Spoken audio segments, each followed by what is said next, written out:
Bueno, vamos a hacer un programa, bueno, a continuar con la programación anterior que utilizábamos, solamente el include con el MSP430.h. Bueno, vamos a hacer un programa donde se realice un programa donde se ocupen los puertos como sigue. Esto va pensando para el Tectuino, lo que vamos a hacer en la práctica futura, que es recuerden que tenemos una patita en el ESP8266, que es el CHPD, que es la habilitación del chip, y vamos a utilizar el puerto 1.0, así como por default el 1.1 y el puerto 1.2 para la recepción y transmisión de la UART, donde vamos a tener que configurar a la UART del MSP430. Tenemos varias entradas analógicas o digitales que vamos a ocupar en este programa, que va desde el 1.3 hasta el 1.7, ¿no? El 1.3, 1.4, 1.5, 1.6 y 1.7 con interrupciones, que es lo que hicimos en el programa anterior, en la lección anterior. También tenemos salidas, que todos son las del puerto 2.0, 2.1, puerto 2.2, que corresponden a los LEDs, que posteriormente vamos a ver en un diagrama para el Tectuino. Y el puerto 2.3 también como salida, pero que vamos a ocuparlo para el relevador, que es el relay.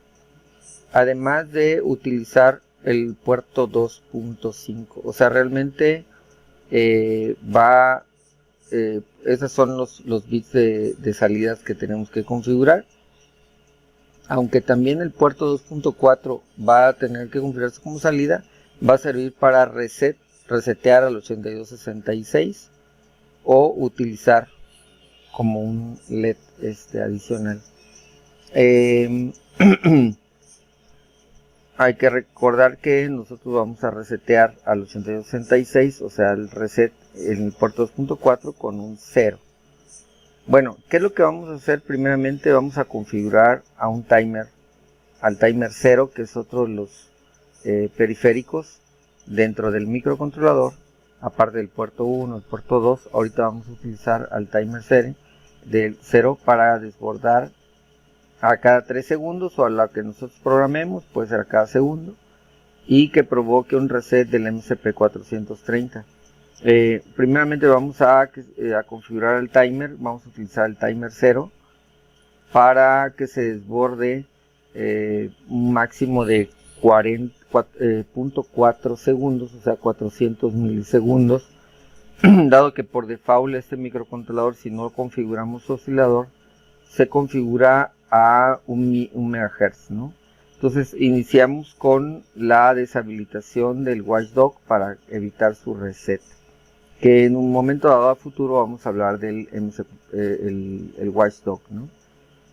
Voy a copiar unas líneas de código porque el objetivo aquí es programar, aunque en la clase nosotros vamos a tener o vamos a estar considerando la explicación basada en el PDF de por qué se utilizan esas líneas de código para configurar al timer.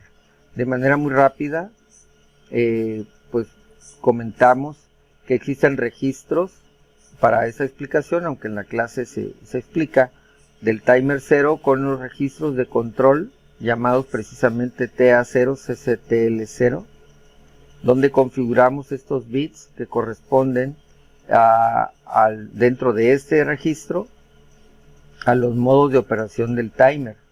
En este agregamos en el mismo registro, haciendo una OR, lo hubiésemos podido escribir aquí en el anterior, es el CCIE, que es la habilitación de la interrupción, porque vamos a utilizar la interrupción, así como el registro pasado donde utilizábamos la interrupción cuando oprimíamos un botón en el puerto de entrada en el P1.3.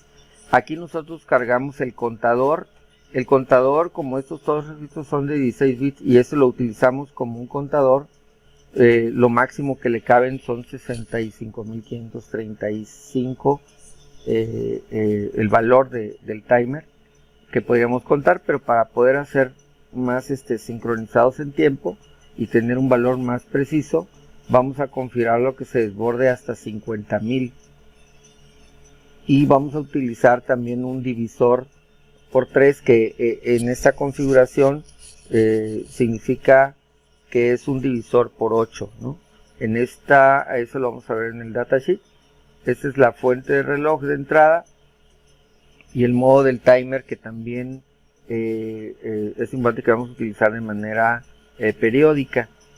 Aquí habilitamos al timer para que encendamos al timer. De la manera contraria, así como se ven aquí en comentarios, para apagar el timer que ya no se siga desbordando, pues hacemos la negación, como ya hemos explicado, para apagar un LED, por ejemplo, ¿no? Aquí mandamos un 0 en ese bit de la posición de ese bit en el timer 0CTL, TA0CTL. Aquí lo dejamos de una vez encendido, y una vez que se enciende empieza a contar y se va a desbordar. Entonces, antes de que mientras hace el conteo, nosotros vamos a también a dar un bis como el anterior. Vamos a perdón, en el anterior también olvidamos este error, que es un guión bajo, y vamos a colocar la habilitación de la interrupción, además de recordamos un CPU off, que era dormir al procesador, o sea, apagar el reloj, y en ese momento habilitamos la interrupción global. Cuando utilizamos la interrupción global, habilitamos, una vez que se desborde el timer, se va al vector de interrupción. ¿Y cuál es el vector de interrupción del timer? Igual que o algo parecido a lo que teníamos el vector de interrupción para la entrada del puerto 1, pues vamos a copiar aquí cómo se llama o cómo designar en este programa un método en donde exactamente entra cuando se desborda el timer. ¿Qué vamos a hacer una vez que se desborde? Bueno, propongo que pues encendamos un LED, ¿no? Entonces hay que configurar al P1 DIR. Vamos a configurar el bit 6, que creo que no ha tenido mucha participación. Ahí la configuramos como salida el bit 6, ¿no? Como salida el bit 6. Y el bit 6, una vez que se desborde el timer, le vamos a hacer que el P1 out,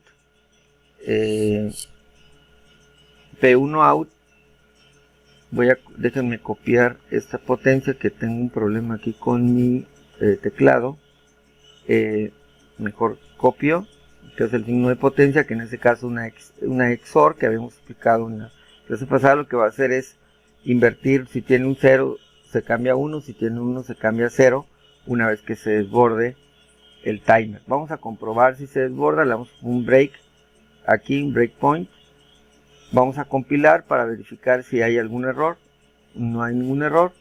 Cargamos el programa y vamos a observar dentro de nuestro microcontrolador, en el Launchpad, precisamente que tiene un LED en el puerto 1.6 que se va a encender o se va a apagar de acuerdo a lo que tengan. Entonces, miren, se desborda el timer y ejecuto, y en ese momento ustedes van a observar que se apaga o se enciende esto. Vuelvo a correr el programa, se regresa a donde estaba durmiendo el procesador, pero como el timer sigue corriendo, se vuelve a desbordar y vuelve a entrar.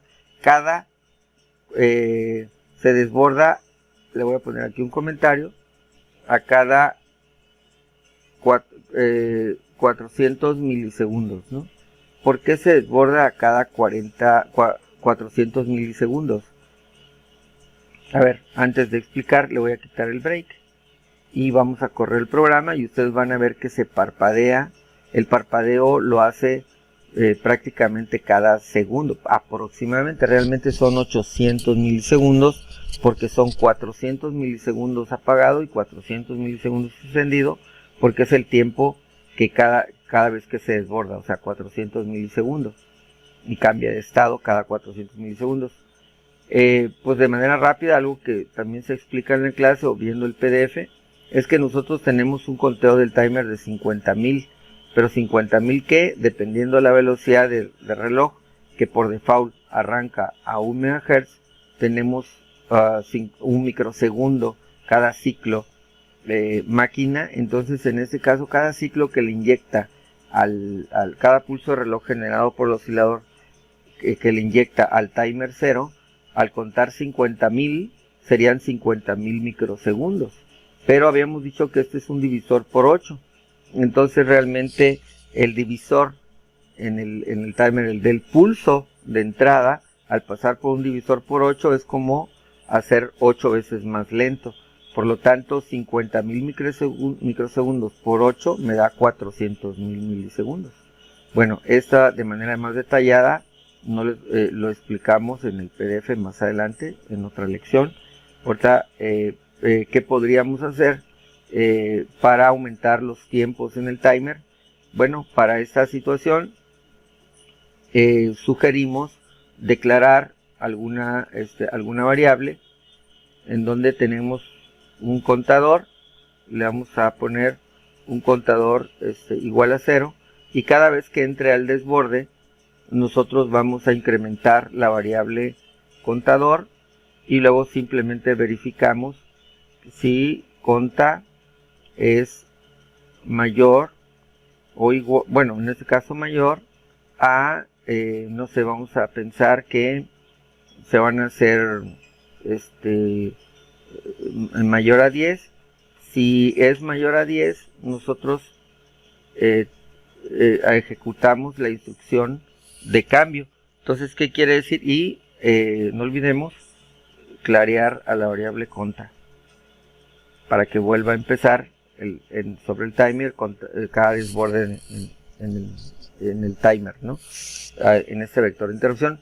Entonces, si cada desborde son 400 milisegundos, por 10 me va a dar 4.000 milisegundos, que su desborde es cada 4 segundos. Entonces, si nosotros corremos, primero compilemos el programa para verificar si hay algún error. Una vez que hay algún error, no podemos cargar el programa en el microcontrolador. Entonces cargamos el programa, ya que no hubo ningún error. Entonces el tiempo de duración del LED encendido va a ser, si nosotros contamos, de 4 segundos, y el tiempo de duración apagado también va a ser de aproximadamente, bueno, en este caso de 4 segundos, ¿no? Entonces esto lo debemos verificar. 2, 3, 4 apagados y luego 4 encendidos. Con eso verificamos que en este programa nosotros podríamos calcular a lo mejor si estos son 4 segundos y 60 segundos me da 15 veces 10, pues entonces yo puedo poner aquí en 150 segundos, el valor de 150 va a equivaler a un minuto, ¿no? Entonces le podemos poner como comentario: un minuto es el valor de 150, ¿no? Entonces, si nosotros quisiéramos hacer desbordes cada 10 minutos, pues bueno, se me ocurre poner otra variable contador y hacer los desbordes cada cantidad de la variable contador 2, por ejemplo, ¿no? Que daría en cuestión de minutos. Eso prácticamente es hacer la misma manera para esto, ¿no? Entonces, hasta ahí vamos a dejar este video, que funciona, que pueden tener esa variable, y en la siguiente continuamos sobre este mismo código.